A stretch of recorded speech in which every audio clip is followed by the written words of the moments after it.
যারা আমার নিয়মিত দর্শক তারা অলরেডি জানেন যে আজকে আমি করাচি ফ্লাইট নিয়ে আলোচনা করব। তো চলুন শুরু করা যাক।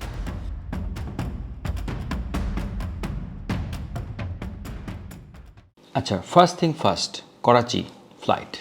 করাচি ফ্লাইটের মধ্যে বেশ কিছু কিন্তু রয়েছে। প্রথম যে কিন্তুটা সেটা কিন্তু টেকনিক্যাল বিষয়টা বলতে গেলে এখানে কিন্তু এয়ারক্রাফটের সংকট। যে এয়ারক্রাফটের সংকটের কথা বলে বিমান ম্যানচেস্টার ফ্লাইটটা বন্ধ করে দিয়েছে, ঠিক একই সংকট দেখিয়ে বিমানও বলতেই পারে যে আমরা করাচি ফ্লাইটটা এই মুহূর্তে চালু করতে চাচ্ছি না। বিষয়টা আমি ব্যাখ্যা করি, তাহলে আপনারা বুঝতে পারবেন, কারণ অনেকেই এই বিষয়গুলোটাকে পলিটিক্যালি মনে করতে পারেন, but this is not political, this is technical. বিমানের যে কয়টি বোয়িং 737-800 দরকার বা ন্যারো বডি দরকার, বিমানের এই মুহূর্তে সেই পরিমাণ ন্যারো বডি নেই, এবং বিমান পরপর 6 থেকে 7 বার টেন্ডার আহ্বান করেও তারা ফেইল্ড। কারণ বিমানের যে টেন্ডার আহ্বান করার প্রক্রিয়া সেটা সেকেলে, এবং বাংলাদেশের মতো দেশের যে আমলাতন্ত্র, যেটা একেবারে পৃথিবীর থার্ড ওয়ার্ল্ডের সর্বনিকৃষ্ট বলা যায় আমলাতন্ত্র, সেই আমলাতন্ত্রের মতোই জটিল। এই জটিলতা দিয়ে এই জেড বা এই জেনারেশনে বিমান লিজ পাবে, এটা চিন্তা করাটা একেবারেই অসম্ভব ব্যাপার। আচ্ছা, টেকনিক্যালের যে প্রথম ব্যাপারটা বললাম, এটা কিন্তু এনাফ বলে দেওয়ার জন্য যে করাচি ফ্লাইটটা আমি এখন চালু করতে যাচ্ছি না। কিন্তু প্রত্যেকটা সরকারি এয়ারলাইন্সের সরকারের তরফ থেকে কিছু চাপ থেকেই যায়, সেই চাপটা চাইলেও কেউ অ্যাভয়েড করতে পারে না। এখন এগুলো ব্যাপার থাকতে পারে যেটা আমি জানি না, যে জিনিসটা প্রকাশিতও না, সেই ব্যাপারগুলো নিয়ে অবশ্য আমি আলোচনা করতে চাচ্ছি না। Stick to the technical terms.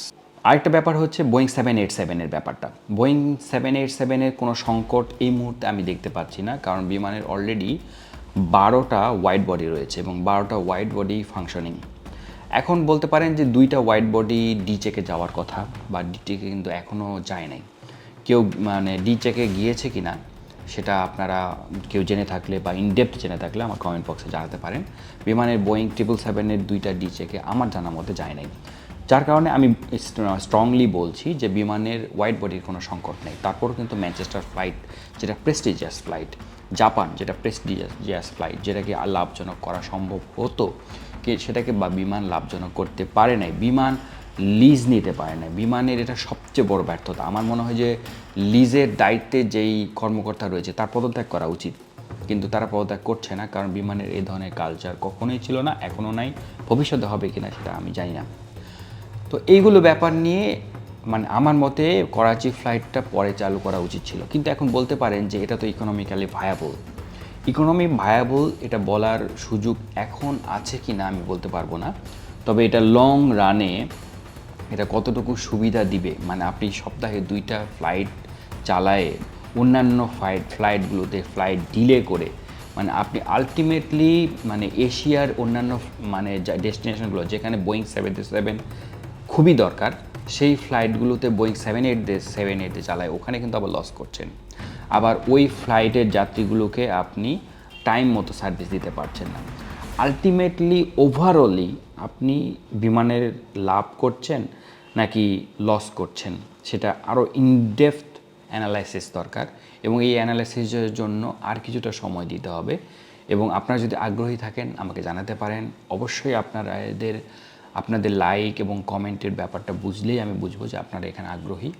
তবে স্ট্রিক্টলি বলে দিই যে this is totally technical, not a political analysis. তো আমার মতে বিমানে করাচি ফ্লাইটটা আর কিছুদিন পর চালু করলে হতো, অ্যাটলিস্ট ন্যারো বডি 2টা হলেও লিজ নেওয়ার পর তারপরে চালু করলে ভালো হতো। তো আজকে ভিডিও এই পর্যন্তই। নেক্সট ভিডিও দেখার আমন্ত্রণ রইল। সবাই ভালো থাকবেন। আল্লাহ হাফেজ।